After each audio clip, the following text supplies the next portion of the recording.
होता है महाराज। रात जो है उसमें थोड़ी सी गोपियां होती हैं और प्रभु श्याम सुंदर कहीं भी रात कर सकते हैं। महाराज सिर्फ एक बार हुआ, शरद पूर्णमासी की रात्रि थी और वो रात्रि 6 महीने की हो गई। उस महाराज में अनगिनत गोपियां थी और उनके पैरों में पायल और घुंघरू बंधे थे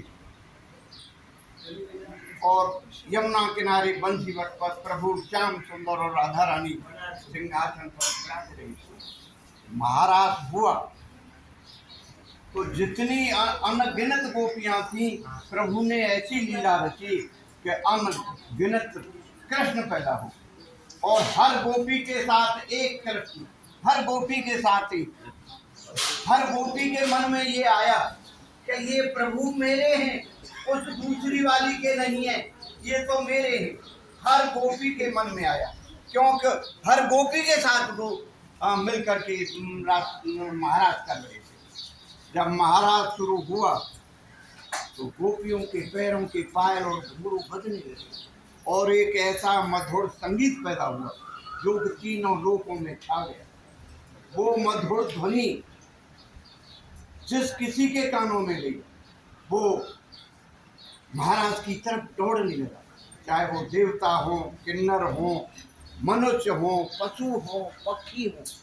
वो मधुर ध्वनि प्रभु महादेव जी के कानों में गई और प्रभु महादेव जी की समाधि भंग हो गई। जब भंग हुई तो उन्होंने विचार किया कि इतनी मधुर ध्वनि कहाँ से आ रही है जिससे कि मेरा भजन भंग हो रहा है और ये ध्वनि मुझे अति प्रिय लग रही है। तब प्रभु महादेव ने अपने विवेक से पता लगाया कि अरे ये तो यमुना किनारे बंसीवट पर महाराज हो रहा है और मेरे प्रभु सिंहासन पर विराज रहे हैं। मैं भी चलूं, अपने प्रभु का दर्शन करूं और महाराज का आनंद लूं। माता पार्वती और प्रभु महादेव वहां से तुरंत चल दिए और उस जगह आए जहां महाराज हो रहा। वहां महाराज के चारों तरफ 2 गोपियां पहरा दे रही थी, ललता और विशाखा। माता पार्वती उस महाराज में प्रवेश हो गई और प्रभु महादेव जैसे ही प्रवेश हो रहे थे तो जो रखवाली कर रही थी गोपियां ललता और विशाखा, उन्होंने प्रभु महादेव को महाराज में प्रवेश होने से रोक दिया। कहा, देखो प्रभु, आप पुरुष हैं, आप इस महाराज में प्रवेश नहीं कर सकते क्योंकि इस महाराज में गोपी रूप में सभी गोपियां जनानी हैं, पुरुष रूप में अकेले प्रभु श्याम सुंदर है। दूसरा पुरुष को इस महाराज में प्रवेश कर ही नहीं सकता। प्रभु महादेव ने गोपियों की इस तरह की बात जब सुनी तो प्रभु महादेव बहुत निराश हुए और निराश होकर के बोले, अरे गोपियों, देखो मैं तो कैलाश से आया हूँ अपने प्रभु का दर्शन करने के लिए और महाराज का आनंद लेने के लिए। आप लोग मुझे कोई उपाय बताइए जिससे मैं भी अपने प्रभु का दर्शन कर सकूं और महाराज का आनंद ले सकूं।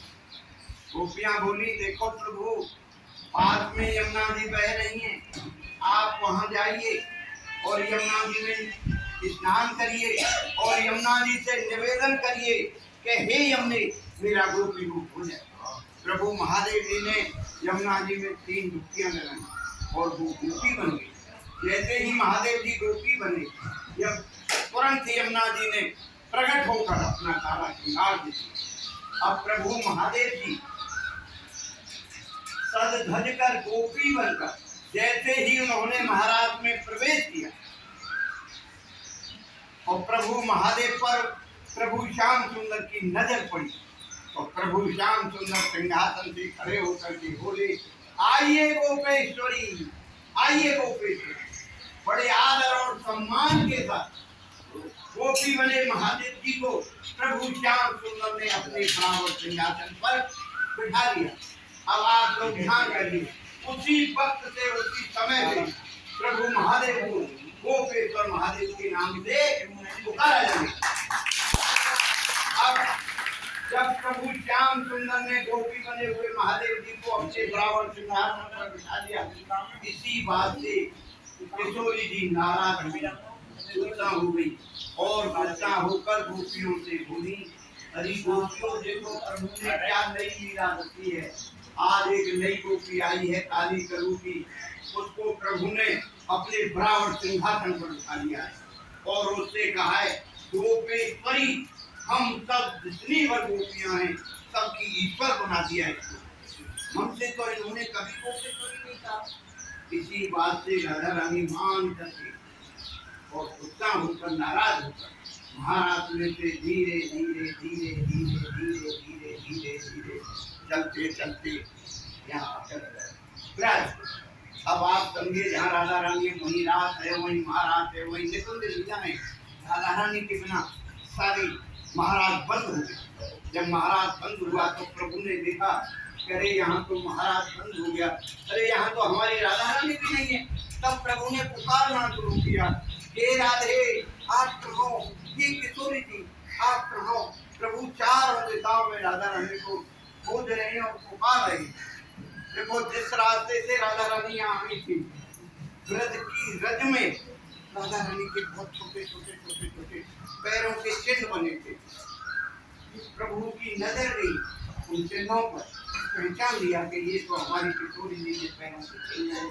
उनसे रज लेकर ठाकुर जी ने अपने मस्तिष्क से लगाई और प्रभु उन चिन्हों को खोजते खोजते खोजते खोजते राधा रानी के पास आए। यहाँ आकर प्रभु ने राधा रानी को खूब मनाया खूब मनाया खूब मनाया, लेकिन राधा रानी मनने में नहीं आई।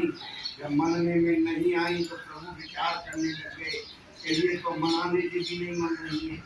तब प्रभु इनके पैरों में पड़ गए और पैरों में पड़कर बोले, देखो राधे आप गुस्सा हो गई, आप नाराज हो गई, वो कोई मामूली गोपी नहीं थी। अरे कैलाश से प्रभु महादेव आए थे गोपी बनकर महाराज देखने के लिए। देखो राधे, कोई अतिथि कोई मेहमान आपके दरबारे पे आएगा तो क्या आप उसका आदर सत्कार नहीं करोगी? देखो किशोरी जी, अब आप अपनी प्रश्न छोड़ो और हमारे साथ चलो। राधा रानी बोली, देखो प्रभु मैं महाराज मुझे पैदल चल करके आई हूँ, मेरे पैरों में छाले पड़े हैं प्रभु, मैं बहुत ज्यादा थकी हुई हूँ प्रभु, अब प्रभु मुझसे नहीं चला जाता। प्रभु श्याम सुंदर बोले, अच्छा राधे आपके पैरों में छाले हैं, आप बहुत ज्यादा थकी हुई हो, आप नहीं चल सकती हो, तो आप हमारे कंधे पर बैठो। वैसे ही राधा रानी प्रभु श्याम सुंदर के कंधे पे बैठने को होती है, प्रभु अंतर ध्यान हो जाता है। जब प्रभु अंतर ध्यान होते हैं तो राधा रानी प्रभु की याद कर करके, मेरे श्याम कहाँ में, मेरे कन्हैया कहाँ में, वो होती हैं प्रभु की याद कर करके। और उनके करुणा रोने से जो आंसू की धारा निकली उससे ये रहा है। यहाँ प्रभु राधा रानी के पास बंसी और मुखर छोड़कर द्वारका चले गए। आप जब कभी भी आपको सौभाग्य प्राप्त हो तो वहाँ आपको बंसी और का दर्शन नहीं होगा, सुदर्शन चक्र का दर्शन होगा। और देखिए बंसी का दर्शन आपको बांके बिहारी में भी नहीं होगा, लेकिन हाँ साल में एक दिन बांके बिहारी में बंसी का दर्शन होता है। शरद पूर्णिमा वाले दिन रात्रि के 12 बजे वहाँ आरती होती है, सर बैठाई जाती है। सही उसी वक्त यहाँ आरती होती है राधा रानी के मंदिर में, और यहाँ भी सर बैठाई जाती है। लेकिन साल के 365 दिन यहाँ राधा रानी में बंसी का दर्शन होता है। शरद पूर्णिमा के दिन पूरे दिन बंसी का दर्शन होगा, लेकिन जिस समय बांके बिहारी में आरती के समय बंसी का दर्शन होगा उस समय यहाँ बंसी का दर्शन नहीं होगा। और देखिए ये बड़ी पवित्र भूमि है, तपस्या की भूमि है, प्रेम की भूमि है, भक्ति की भूमि है। जब कभी भी सौभाग्य मिले यहाँ आने का तो देखिए इस सरोवर में स्नान न कर पाओ तो 5 चीजें जरूर डालिए, नेत्रों से जल लगाइए, आचमन करिए। और इस मान सरोवर में स्नान करने से, राधा रानी का दर्शन करने से मनोकामनाएं पूरी होती हैं और कलयुग के कष्ट पापों से भी छुटकारा मिलता है। बोलिए जय जय।